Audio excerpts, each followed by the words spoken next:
Hi guys! So hindi na ako magpapatumpik-tumpik pa.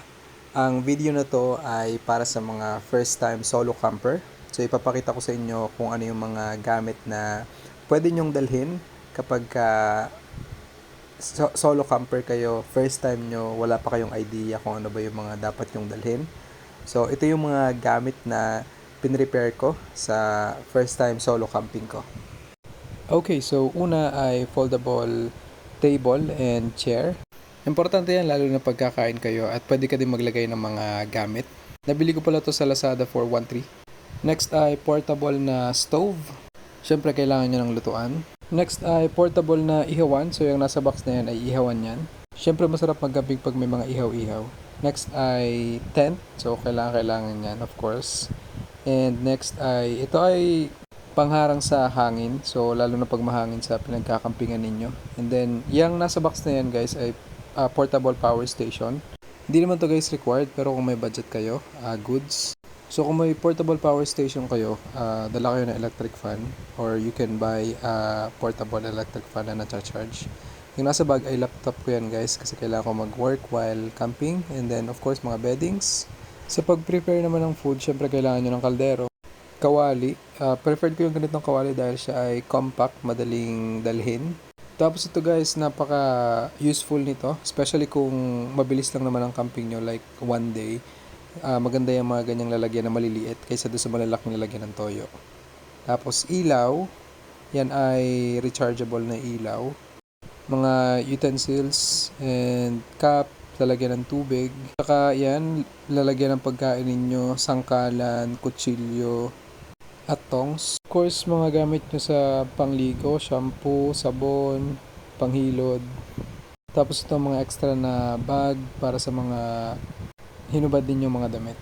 Tapos sa pagkain naman, ang preferred ko talagang dalhin ay mga easy to cook food, kagaya niyan, itlog, tinapay para may pang merienda kayo.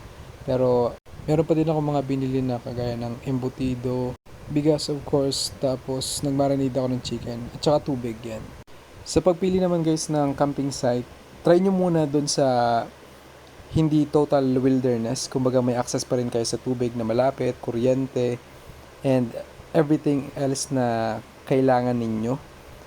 Wag muna kayong mag-push sa kumbaga parang bundok na mahirap yung access sa tubig or walang masyadong tao or anything like that. I-experience nyo muna yung chill camping and from there you'll gain experience naman na pwede nyo magamit kung gusto nyo lang subukan yung hardcore camping. Speaking of chill camping, buti na lang nakita ko tong Oceanara Beach Hotel and Resort dito sa San Luis, Batangas. 800 pesos lang guys and then may experience po na yung exclusive camping.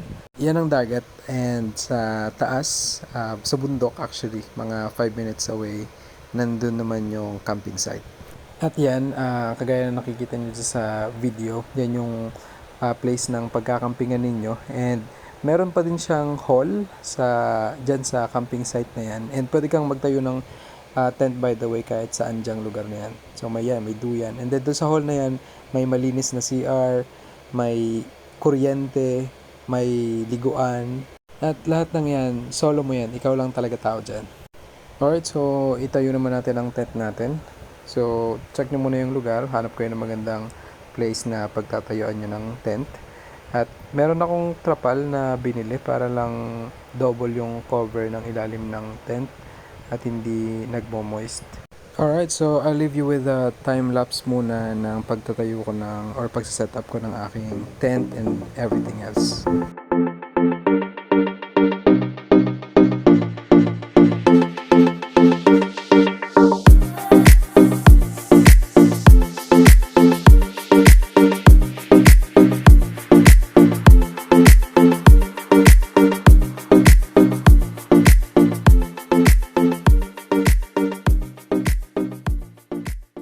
Unfortunately, kung kailan na-set up ko na yung tent, bigla namang dinubog ako ng langgam. So, sobrang dami pa ng langgam doon sa pinagtayuan ko ng tent. Kaya kailangan nyo talagang i-check muna yung pagtatayuan nyo ng tent kung wala bang langgam o mga insekto na nakatira.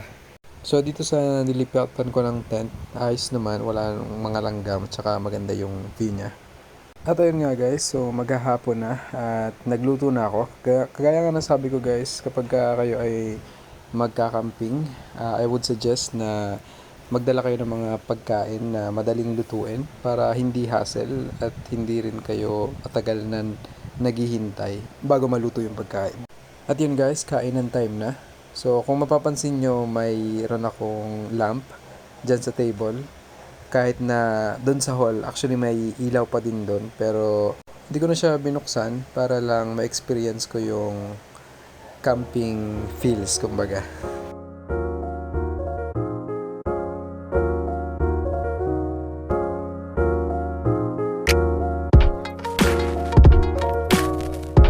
Alright, I think yun lang naman guys. If you think na helpful yung video, please like and subscribe na din para makapag gawa pa ako ng mga ganitong videos about camping.